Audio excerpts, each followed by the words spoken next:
Oh, yes. Welcome back, everyone. Today I'm excited to bring you a retrospective for the first wave of the Transformers Shattered Glass collection. You can also see that I've included the two Selects toys that came before the collection officially released. I don't normally do that. I usually keep Select stuff out of it, but it's such a small wave and they're so closely tied together. I'm just going to kind of include Optimus and Ratchet as like honorable mentions for this wave. If my voice sounds a little off, I do apologize. I have contracted that which shall not be named on YouTube. So I've been waiting till I could actually feel up to recording something. So again, apologize if I sound a little bit different. That being said, if you've seen my wave retrospectives before, you know this goes. I'm going to discuss the wave in its entirety. For Transformers, that means first take a look at the alt modes and just kind of summarizing my thoughts on those, converting over to robot modes, and then giving my thoughts on the wave as a whole. So for anyone that isn't in the know on Shattered Glass, the Shattered Glass collection is a limited run distributed primarily through Hasbro Pulse here in the US or through other select retailers. When you order through Pulse, you got an exclusive cover edition of a Shattered Glass comic that's produced by IDW. And this collection also came in some interesting, unique packaging. Now, I mentioned the Optimus Prime and Ratchet here. They aren't officially part of the collection. They were just part of your War for Seibertron Generation Selects toys. But they were, I think, dipping their toes in the water for, fan reception to see if they could go ahead with a full-blown project. And it did well enough, and they decided to do it. At least that's what seems to be the case here. So our actual lineup consists of only 5 figures. Very small wave, again, limited collection. So this first wave consists of the Deluxe toys Goldbug and Blurr here, your Voyager class Starscream and Megatron, and then it's all capstoned by Commander class Jetfire. Now, all of these toys are just recolors or minor retools of their War for Seibertron or Studio Series 86 normal universe counterparts. Goldbug's a little bit different because we don't have an actual Goldbug toy, but Goldbug is Bumblebee in most continuities, and that continues to be the case here, so he uses the same body type. So getting a look at these vehicle modes, you can see a lot of it looks very familiar, and then some of it looks quite new. Most of these toys don't come with any new accessories. They're either straight recolors and they might have an alternate head. So as for the straight recolors, our 2 Selects toys were just regular recolors of their War for Seibertron toys, and then the Commander Jetfire was also, disappointingly, despite being part of this collection, just a straight recolor. And his real saving grace is just the Jetfire toy is awesome, so, just take a great toy, paint it cool colors, not too many people will be upset. Then we get to Goldbug and Blurr here. They are just simple head swaps of their War for Seibertron, or in Blurr's case, Studio Series toys. And now we get to the more interesting figures. Your Starscream here is just a recolor of his Siege toy, but he comes with these 2 new sword accessories, which actually combine into one great sword if you want to do that. So already, he's doing something new and different. And then, by far, the most creative of these toys is your Voyager class Megatron, who you can see does not turn into a tank, though you can actually do the tank mode with this toy, just leave some parts off. But his whole alt mode has been completely reconfigured to be some sort of a, let's say, homage to the Energon-inspired Shattered Glass Megatron from FunPub. Obviously, it doesn't look, exactly like it, or really even very closely like it, except for, the wingtips there. But it's interesting to see what they were doing there, right? They took something that turns into a tank, folded it around a few different ways, and gave it all new tooling. The wings right here, all new, and then that cockpit section right there with the nose cone, that's all new. And that's really cool. Plus, he's just got a very interesting and different color scheme. So, as far as level of effort, I'm going to have to say that the Megatron toy, by far takes it. They got really creative with him. They had to take a character that, in modern toys, doesn't have a spaceship alt mode and, turn it into that. And, for what it is, I think it's really great. Now, I know a lot of people were upset that Megatron wasn't the Kingdom Galvatron mold. And while I would be open to that being a possibility and would be curious to see how that turns out, the Kingdom Galvatron mold really doesn't lend itself well to the original Shattered Glass Megatron either. because he just turns into like a tripod cannon, not a ship. And honestly, I think you'd have a harder time converting that alt mode into a ship than you would with this tank here. So, I don't know. It's one of those things where, you know, what could have been, maybe it would have been better. I'm not so convinced that using the Gavatron mold was nearly as vital to this. Speaking of alt modes, another thing that was a disappointment to some people was Goldbug here, because he is using just the cliff jumper / bumblebee, you know, mold type. Well, the original Shatterglass Goldbug turned into a very futuristic-looking sports car with a big old spoiler on it, and you know, it was a bigger character. This is a very far cry from that. And I think, you know, when it comes to all of these new iterations of Shattered Glass toys, he strays the furthest from his original alt mode style. Blur may come in a close second because, I mean, both his alt modes are some kind of Cybertronian car, so yeah, it's not as egregious, I think, as Goldbug. A lot of people have suggested other molds for Goldbug. I had heard a lot the Battle Chargers would have made, you know, a fitting replacement because they have a very close body type to that character, but, you know, they're bulkier, and yeah, I'm inclined to agree with that. I've also heard some people now float the idea of Studio Series Hot Rod, like the 86 Hot Rod Voyager class toy.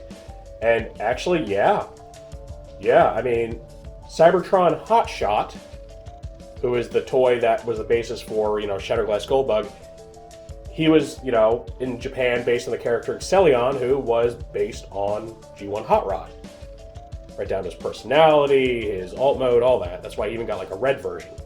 So yeah, in hindsight, if, you know, budget weren't a concern or anything, and I wanted like the perfect recreation of SG Goldbug, yeah, I probably would have gone for just a new head retool of Hot Rod there. Maybe some other retooling to further separate them. But I think that would have been really spot on. It's actually funny I didn't see that sooner. Now, you know, had that thought probably crossed the designer's mind? I'd imagine it did, right? I mean, they know what SG Goldbug looks like. My best guess on why that didn't happen is probably budget. Remember, it's only a 5-figure wave, and 2 of the figures are already Voyagers, plus they got a commander in there. The bigger the toy is, the harder to sell it usually is. So they're probably trying to balance out the size classes and didn't want just one Deluxe and then a bunch of Voyagers and the Commander. That could be why. Or it could be that they just really wanted to keep the characters closer in line with their G1 counterparts this time. Because all of these guys are recolors of some alternate version of themselves. They're not, you know, completely different characters given a new head and made into someone else. So it seems to be the MO going forward. Some people might like that, some people might not like that. But that does appear to be their new direction. So, yeah, I don't know. I mean, on one hand, it's good to use toys that make sense for the character because FunPub had to just make do with what they had at the time. But on the other, it also makes them a little bit less interesting because they are, you know, just kind of recolors of the toys we just got here in the last year or two. All right, now we see all of our bots in their robot modes. And this is also where the differences in the toys really start to shine because a lot of them get new head sculpts. So on the back left, you get your Selects toys again, which are, you know, just straight read echoes. Then we see our Blur and Goldbug, which are the guys sporting new head sculpts. And I gotta say, the head sculpts, really, really nice. I loved the Shatterglass Blur head sculpt. In fact, I like it more than the regular Studio Series Blur head sculpt. It does a much better job of conveying the character it's supposed to be. It doesn't have the big old, like, Jay Leno chin. And then Goldbug's here is just, it's a Goldbug head, which we haven't seen before. And will presumably be used for the eventual, you know, positive universe Goldbug. Whether or not he sports the Volkswagen Beetle alternate mode remains to be seen. Fingers crossed that he does. This one obviously wasn't going to do that because he's a bad character. Volkswagen is skittish about letting their cars be used for bad characters, so, you know, we'll have to see what happens with the real Goldbug here. Our Voyagers here, they don't get any new tooling on their bodies, but instead get those, you know, aforementioned new accessories. You can see Starscream wielding his 2 swords, and then Megatron rocking his wings on his back, using the cockpit as a shield there. Starscream, like, giving him a different head, not really necessary. The Megatron one, I would have liked to have seen one that was a little bit closer to the original SG Megatron. You know, a little more curved helmet, a little more heroic looking, because this is just, it's just the regular Siege head, which, I mean, it looks fine, but doesn't really convey that idealistic, you know, mathematician turned revolutionary. So, I don't know. I mean, it's okay. Like, it's an acceptable head sculpt, but it could have benefited from some new tooling. And then Jetfire, he's just all the same. Nothing new there. But he looks cool, so I kind of give him a pass with the lack of, new tooling. So now to kind of sum each one of these guys up individually, our Optimus, he looks great, right? Nothing new as far as the parts. He's just a purple and dark gray and lime green Optimus. But that's actually in keeping with, the old SG character as well. Whichever form he took on, whether it was the Classics body, the Reveal the Shield body, or even the Masterpiece, which was just like a G1 Optimus Prime, he didn't get any new tooling.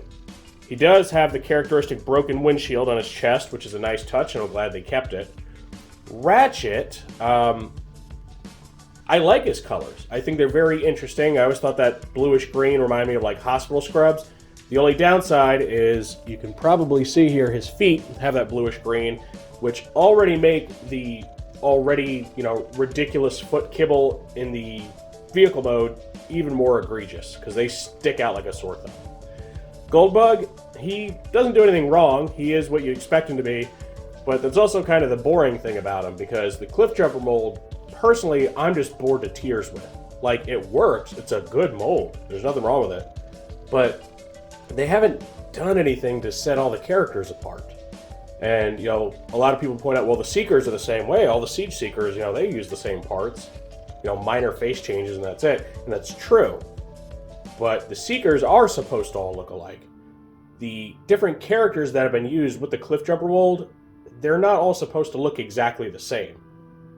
It's a good enough general use mold to where it works for, small car characters, but you do have to stretch the imagination a little bit because most of them have the exact same alt mode, and they shouldn't. The only one that broke that trend was the Netflix Bumblebee, and he is the only time we've seen that Volkswagen Beetle body used. And really, that needs to see more use before the mold retires, entirely. But even then, maybe some more, reshelling is in order because the body type works well for a lot of these small car characters, but they don't all need to have the exact same vehicle mode. And unfortunately, this guy suffers from that and is again the furthest departure from his original Fun Pub depiction compared to all the others. And just, it's very dissatisfying. The toy itself is just fine. In a bubble, completely fine. But I think a lot of people, including myself, were hoping for a bit more with Goldbug. Now, Blur. Blur has got to be my least favorite. First of all, he uses a mold that I'm not fond of at all. I think the 86 Blur mold has just a lot of issues, from the ridiculously large, arm kibble and the ugly face sculpt. Now, he fixed the face sculpt issue, but it's still just kind of a floppy, boring mold. And if you saw my review on this one, you know that his arm kibble here on the left arm, it doesn't stay up at all without having his little welding torch thing attached to hold it in place. And when I did the review, I wasn't sure if it was just a one-off issue, but apparently it's a nearly universal problem. Everybody's Blur has this problem. And this is the second time the mold's been used. That's it. So there's really no excuse for that. Like, the fact that we have this Starscream, who is like the 10th use of the Siege Seeker mold, and he is like spot on with tolerances. I mean, it just shows that it's ridiculous that Blur cannot even like pose well without the help of his accessories pulling his parts up. So to me, if I had to pick like a stinker in this group, it's definitely the Blur, which is a shame because his colors are awesome. I love his colors. I love the blue lightning. I love the amber glass. The head sculpt is amazing, but the mold is just terrible. Now with our Voyagers here, the Starscream, like I said, no new tooling, but he gets the swords, which I don't know if they were an intentional homage to the Seibertron body that SG Starscream normally sports. Unfortunately, because of like how far back the 5mm ports on his forearms are, you can't use these very well to emulate the like sword attachments on his arms that he originally had. It just kind of goes too far back and really clashes with the arm cannons here, the null rays. You could move the null rays back on the wings, I guess, and put them on, but I don't know. It doesn't work, very, very well, and may or may not actually be an homage to the original toy.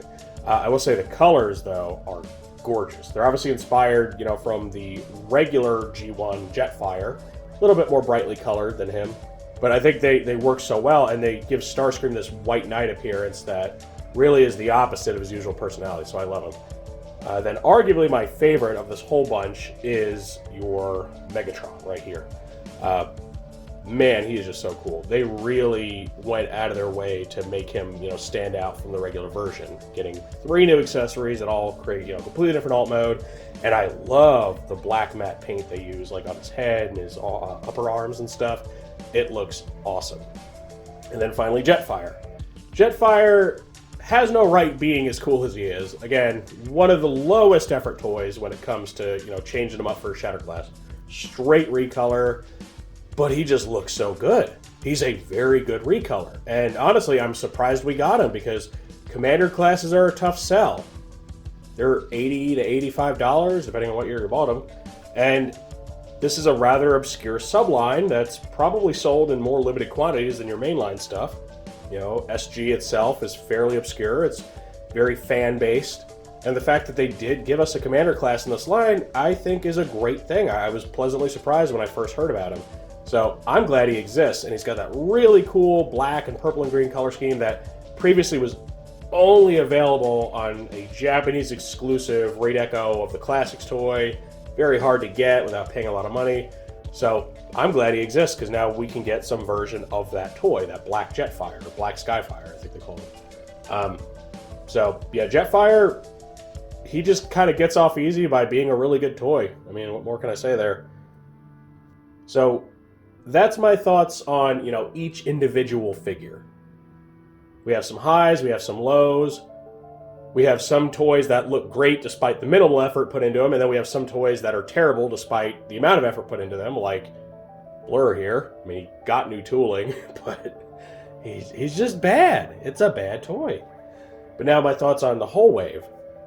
I think it's great. Again, you may disagree about including these two, and if you do, just kind of put them out of your mind. I just wanted them there for the people that may not have really gotten introduced to those yet because they were, fairly quietly revealed. There's not much, bunch of hype around those two characters as there is the official Shattered Glass collection. But whether or not you include those guys, I think the first wave is a pretty solid first go. The only ones I'm not crazy about are Blurr and Goldbug. And again, there's nothing wrong with Goldbug, he's just more of the same. They could have done something to give him a new alt mode, they could have given him new accessories, because all of the Cliffjumper based toys have the exact same accessories, and those only make sense for Cliffjumper, and it's just kind of boring, and it gets old. I mean, why does Bumblebee have a bazooka? Why does Hubcap have a bazooka? It doesn't make any sense. They really should, at this point, come up with an alternate tooling set for his accessories. Give them something different to use. Even if it's just one, it'll mix it up a little bit, so you got, 2 different options when it comes to, what weapons they can include. What, is the Researcher Glyph gonna get a bazooka too? I mean, it's getting a little low effort there, guys. Really just phoning it in with these Cliffjumper Raid-Echoes. So, sorry, let me pull back a little bit. I keep hyper-focusing on Goldbug. So yeah, I mean, aside from Goldbug and Blurr, I think all of these are good entries. They'll do a really good job of calling back to the original Shattered Glass toys. Now, again, not perfectly, because those toys were all based on either Classics molds or Unicron Trilogy molds. They're going to be a bit different in form, because now they actually have modern updates to G1 characters to work with. So you may like that, you may not like that. But for what they are, they're really solid, and they do a very good job of being a Shattered Glass, mirror of a more strictly G1 continuity. And I gotta say that this first wave has me excited for the second wave that's coming, which presumably is going to include Soundwave, Blaster, Wheeljack, Ultra Magnus, and I think Prowl is the other one, the 5th one. So it'll be a smaller wave as far as the size classes, if the rumors are true, because instead of having 2 Deluxes, 2 Voyagers, and a Commander, you're going to have 4 Deluxes and a Leader. So it's going to be a bit downscaled, which is a shame. I was kind of hoping to get another Commander class thrown in there. An SG Skylynx would be awesome. I mean, we haven't seen a reuse of the Skylynx mold yet. And it is a mold that's pretty hard to recolor, right? The last time it got recolored was for that Dezaris, abomination fusion of Deathsaurus and Leozak, which was just not satisfying at all. So really the only logical thing to recolor him into would be the Shattered Glass, incarnation. Or there's the more obvious one, which would be a Shattered Glass Rodimus Prime, who's one of the most famous SG characters, and I'm sure he'll have his, signature evil Spock goatee. Now, we did kind of sort of get that one in Power of the Primes, but then they walked it back and changed it to just being a Decepticon, because I guess they weren't really ready to commit to the Shattered Glass thing at the time. I wouldn't be opposed to an evil Commander Class Rodimus. I mean, I'd buy it, definitely. But he's also a character that's been done enough that I'd be more interested in seeing the evil Skylinks, because we haven't actually gotten a toy of Shattered Glass Skylinks yet. So that'd be pretty neat. I'd love to see him in evil colors. Plus, Rodimus was the one that's done most recently, so maybe we should, go back to the older figure first. But it doesn't seem that's happening. Unless the leaks are wrong or they're incomplete. Who knows, maybe the wave will actually be bigger as far as the number of figures. Maybe they've left out the Commander class in the leaks. I don't know. I'd like to see it. May or may not happen. As far as a Titan in the next wave or any future waves, I doubt it, personally. It could happen. You could do Omega Doom, which is the Shattered Glass Omega Supreme, which is really cool and ominous. There is also a Shattered Glass Metroplex in the comics, though, I mean, the last Metroplex mold is, from Thrilling 30. It's pretty outdated by today's standards, and I don't think they would do that one. So, right now, as much as I'd be willing to go in on an SG Titan, I don't see it happening. I think they're mostly just going to stick to the standard size classes. We may not even see another Commander. Jetfire may have been a one-off. But we'll see how it goes. And honestly, the future beyond a second wave is kind of in doubt right now. Because if you haven't heard, IDW Comics have just lost the license to Transformers Comics by the end of 2022. So I don't even know if we're actually going to get a second run of their comics, like another 5 issues to go with the second wave. I think we can. I think there's enough time left for them to do that. May or may not happen, which would be a shame because I actually think it's one of the best comics they've put out recently. So I would like to see that story wrap up at least. Anything beyond a second wave, though, I don't see a third wave getting comics if they do a third wave, and then without the supporting material, will they actually put out a third wave of toys? Don't know. Hard to say. I hope so. I like what they're doing. I know not everybody likes Shattered Glass, but personally I enjoy it, especially when it's done well. Not all of the Shattered Glass stories and characters have been phenomenal from like FunPub, but if they're done right and they're interesting, I'm willing to go in on them, even if they are just recolors and stuff. Because really, they are separate characters than the characters you're used to, right? They are dark mirror interpretations of those characters. So yeah, this first wave, I gotta say, has been pretty great, with some small exceptions, and I'm really looking forward to what they have in the future. Of course, this is all just my take on the first wave of Shattered Glass, so now I want to know what you all think of it. Do you see yourselves picking up this wave? Have you picked up any of them, and do you enjoy them? Which ones are your favorites? Which ones are your least favorites? Or do you just not like the line at all? No interest in the concept, or you don't like the way the toys came out? Any and all feedback is always welcome in the comments section. If you enjoyed this retrospective, go ahead and toss it a like. Let YouTube know you want to see more stuff like this. If you do want to see more like this, make sure to subscribe and hit that notification bell so you always get a heads up when I post something new. I thank you for joining me for my first ever Shattered Glass retrospective. And with all that said, I will see you next time.